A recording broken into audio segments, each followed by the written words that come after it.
Hello friends, मेरा नाम है भानुप्रकाश जोशी और मेरे इस चैनल जिसका नाम है जेस क्लासेस आपको उसमें बहुत बहुत स्वागत है। तो चलिए अपन बगैर कोई टाइम को वेस्ट करते हुए आज अपन कंट्रोल सिस्टम को स्टार्ट करते हैं और कंट्रोल सिस्टम का जो चैप्टर 1 है वहाँ से स्टार्ट करते हैं। तो चलिए आज अपन देखेंगे basic definitions, controller, disturbance, control system कितने टाइप के होते हैं। नॉर्मली आपको पता है 2 टाइप के होते हैं, ओपन लूप कंट्रोल सिस्टम और क्लोज लूप कंट्रोल सिस्टम। उसके एडवांटेज और डिसएडवांटेज के बारे में आज अपन डिस्कस करेंगे। चलिए स्टार्ट।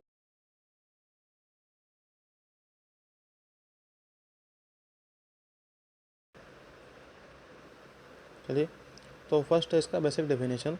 तो देखिए बेसिक डेफिनेशन इसकी होती क्या है बेसिकली, कि ऐसे कंपोनेंट्स जो कि आपस में एक एक दूसरे से कनेक्ट होते हैं in a proper sequence, in a proper sequence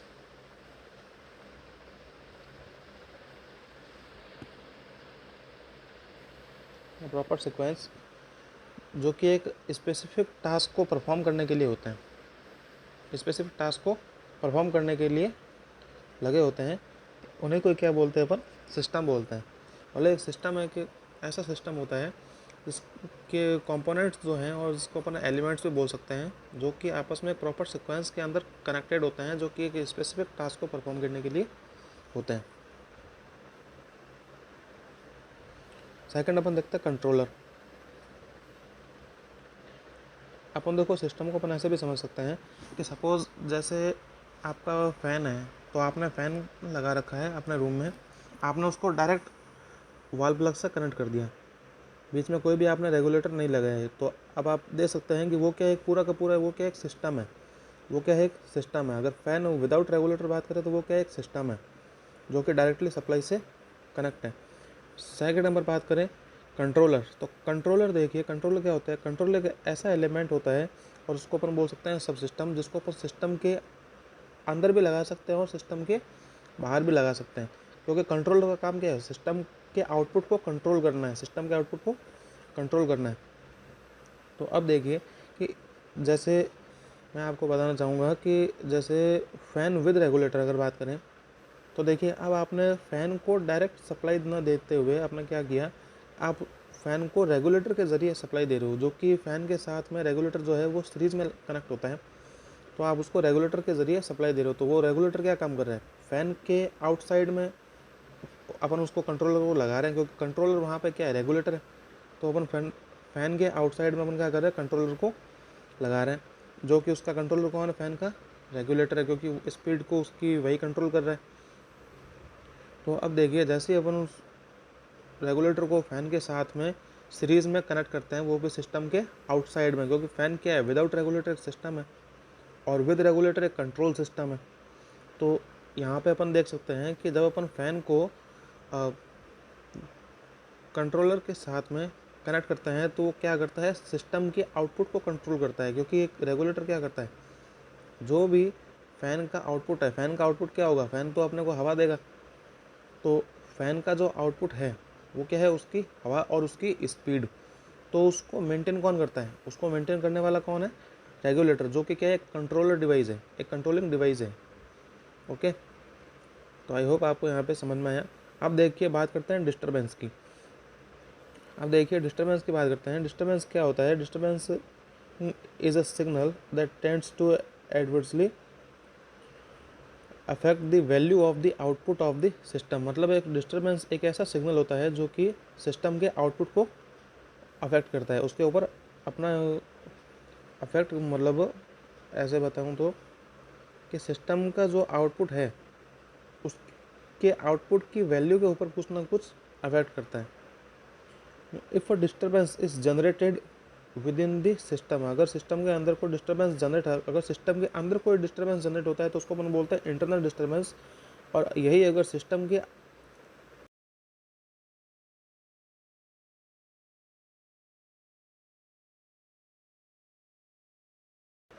okay, फिर अपन बात करते हैं कंट्रोल सिस्टम की। तो कंट्रोल सिस्टम मैंने आपको बता दिया कि कंट्रोल सिस्टम क्या होता है, कि जैसे सिस्टम के आउटसाइड में या फिर इनसाइड में कोई कंट्रोल, सिस्टम के आउटसाइड में या फिर इनसाइड में अपन कंट्रोल को लगा सकते हैं। और जो कंट्रोल सिस्टम है वो क्या है, सिस्टम को कंट्रोलिंग डिवाइस के साथ में उसको कनेक्ट करके उसके आउटपुट को कंट्रोल करना, उसके रिस्पॉन्स को कंट्रोल करना, और अपन बोल सकते हैं कि डिज़ायर्ड रिस्पॉन्स सिस्टम से लेना, वही क्या है, कंट्रोल सिस्टम है। ठीक है, ये मेनली दो टाइप के होते हैं, ओपन लूप कंट्रोल सिस्टम और क्लोज लूप कंट्रोल सिस्टम। फिर बात करते हैं ओपन लूप कंट्रोल सिस्टम की। तो देखिए, ओपन लूप कंट्रोल सिस्टम को अपन OLCS भी बोल सकते हैं। तो अब देखिए यहाँ पे कि देखिए ओपन लूप कंट्रोल सिस्टम में क्या होता है कि इसमें ये एक नॉन फीडबैक सिस्टम भी अपन इसे बोल सकते हैं। एग्जाम में आपका क्वेश्चन ऐसे भी आ सकता है कि एक नॉन फीडबैक कंट्रोल सिस्टम है, उसको एक्सप्लेन करो या फिर उसके ऊपर शॉर्ट नोट लिखो। तो देखिए ये सिस्टम होता क्या है, इसके अंदर कोई भी फीडबैक नहीं होता है। नॉन फीडबैक का मतलब है कि इसके अंदर कोई भी फीडबैक नहीं होता है, क्योंकि इसके अंदर आप सिस्टम के ऊपर, यहाँ पे आप ये ब्लॉक डायग्राम देख सकते हो सिस्टम का, इससे अपन देख सकते हैं। ये जो ब्लॉक डायग्राम दिखा रखा है, ये देखिए कि इस सिस्टम के अंदर अपन देख सकते हैं कि ये जो सिस्टम है, इस सिस्टम के आउटपुट को डायरेक्टली कंट्रोलर से कंट्रोल किया जाता है, वो भी without feedback, without help of feedbacks, without help of feedback is known as open loop control system. मतलब एक ऐसा कंट्रोल सिस्टम जिसके जो आउटपुट है उसको डायरेक्टली इनपुट से कंट्रोल किया जाता है। सॉरी मैं कुछ गलत बोल रहा हूँ। इसमें देखिए क्या होता है कि सिस्टम है, सिस्टम का जो आउटपुट है वो इनपुट के ऊपर इंडिपेंडेंट होता है। ऐसा सिस्टम जिसका आउटपुट इनपुट के ऊपर इंडिपेंडेंट होता है, जो कि किसी तरह से डिपेंड नहीं करता है। क्योंकि जैसे आपकी गाड़ी का स्पीडोमीटर देख लो कि आपकी, सॉरी एग्ज़ाम्पल आप गाड़ी न लेके आप ओवन ले लो या वॉशिंग मशीन ले लो आप एग्ज़ाम्पल, कि वॉशिंग मशीन आपने ली हुई है example, for example washing machine है, आपने क्या किया, उसके अंदर टाइमर सेट कर दिया। ठीक है, आपने क्या किया, क्योंकि वॉशिंग मशीन एक बेस्ट एग्जांपल है ओपन लूप कंट्रोल सिस्टम का। देखिए कि आपने वॉशिंग मशीन के अंदर आपने जैसे टाइमर को सेट किया, टाइमर सेट करने के बाद में वो उतने टाइम ही आपके मशीन चलेगी। उसके बाद में वो क्या होगा, ऑटोमेटिक कट ऑफ हो जाएगा सिस्टम में, उस मशीन में ऑटोमेटिक क्या होगा, ऑटोमेटिक कट ऑफ हो जाएगा। और उस ऑटोमेटिक कट ऑफ होने के बाद में अपन देख सकते हैं कि वो सिस्टम में उसको कोई फ़र्क नहीं पड़ता, उसके कंट्रोलिंग डिवाइस को कोई फ़र्क नहीं पड़ता कि आपके कपड़े अच्छे से धुले हैं या नहीं धुले हैं, उस सिस्टम को कोई फ़र्क नहीं पड़ता। तो आप यहाँ से इसको समझ सकते हैं कि ओपन लूप कंट्रोल सिस्टम है। क्योंकि देखो वॉशिंग मशीन का आउटपुट क्या होगा, अगर जनरली अपन देखें तो वॉशिंग मशीन का आउटपुट क्या होगा मेनली, कि वो आपके कपड़े कितने साफ धो पाती है, वही होगा उसका आउटपुट। लेकिन उसका आउटपुट यानी कपड़े साफ धुले चाहे न धुले, उसको उसके कंट्रोलिंग डिवाइस से, उसको उसके इनपुट से कोई फ़र्क नहीं पड़ता। तो वो डायरेक्टली इंडिपेंडेंट है।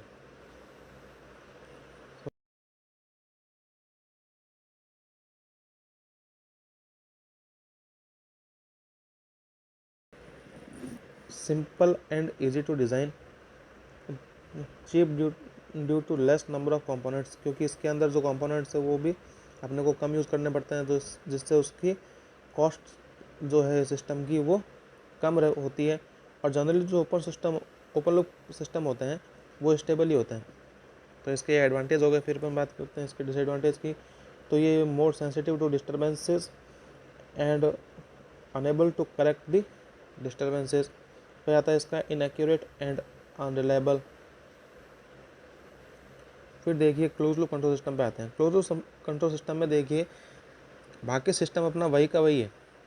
इसमें आप जब फीडबैक जोड़ देते हो, जब आप इसमें फीडबैक जोड़ देते हो तो फीडबैक जो है वो आपका हमेशा आउटपुट से इनपुट की ओर जाता है, आउटपुट से इनपुट की ओर होता है फीडबैक। हमेशा ध्यान रखना, फीडबैक हमेशा आउटपुट से इनपुट की ओर होता है। और इसके अंदर जो सिस्टम का आउटपुट है वो इनपुट पे डिपेंड करता है। क्योंकि आपको क्या चाहिए होता है, देखिए जब आपने क्लोज लूप कंट्रोल सिस्टम में देखा, sorry open loop control system में आपने देखा था कि उसके अंदर जो सिस्टम का आउटपुट है वो इनपुट के ऊपर इंडिपेंडेंट होता है, जबकि यहाँ पे क्लोज लूप कंट्रोल सिस्टम में सिस्टम का आउटपुट सिस्टम के इनपुट पे डिपेंड करता है।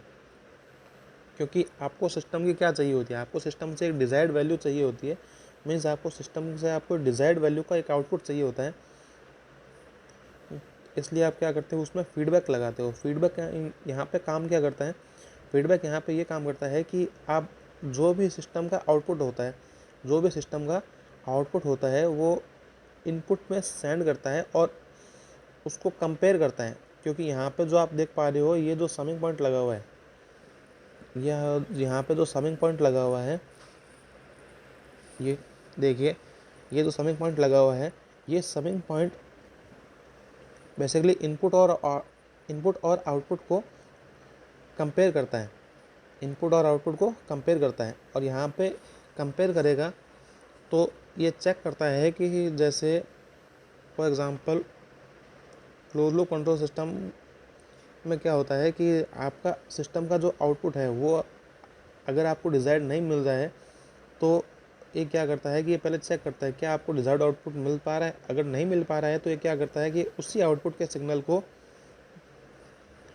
ये वापस इनपुट में सेंड करता है और वहाँ से उसको वापस कंपेयर करके इस समिंग पॉइंट के ज़रिए, इस समिंग पॉइंट के ज़रिए क्या करता है, वापस कंपेयर करके, और इस समिंग पॉइंट को आप कंपेरेटर भी बोल सकते हो, इस कंपेरेटर से कंपेयर करके वापस से जो इनपुट है वो कहाँ देता है, कंट्रोलर पे देता है। और वापस वो कंट्रोलर से जो इनपुट है, कंट्रोलर का आउटपुट वापस से सिस्टम पे जाता है और सिस्टम से वापस आपके आउटपुट पे आता है, जिससे आपको एक डिज़ायर्ड आउटपुट मिल पाता है। तो ये हुई आपकी बात क्लोज लूप कंट्रोल सिस्टम की। फिर अपन देखते हैं कि इसके एडवांटेज और डिसएडवांटेज देखते हैं। तो देखिए एडवांटेज क्या होता है इसके, कि ये एक्यूरेट है और रिलायबल है। ये लेस सेंसिटिव टू डिस्टर्बेंसेज है, क्योंकि इसका यहाँ पे डिस्टर्बेंस का इतना इफेक्ट नहीं पड़ता है क्लोज लूप कंट्रोल सिस्टम में, जबकि ओपन लूप कंट्रोल सिस्टम में डिस्टर्बेंस का इफेक्ट ज़्यादा पड़ता है इसके ऊपर। फिर देखिए accurate even with presence of non linearities. फिर बात करते हैं डिसएडवांटेज की। तो देखिए डिसएडवांटेज जो है वो क्या है इसके, फर्स्ट अपन डिस्कस करते हैं, ये design in complex and costly gain of the system.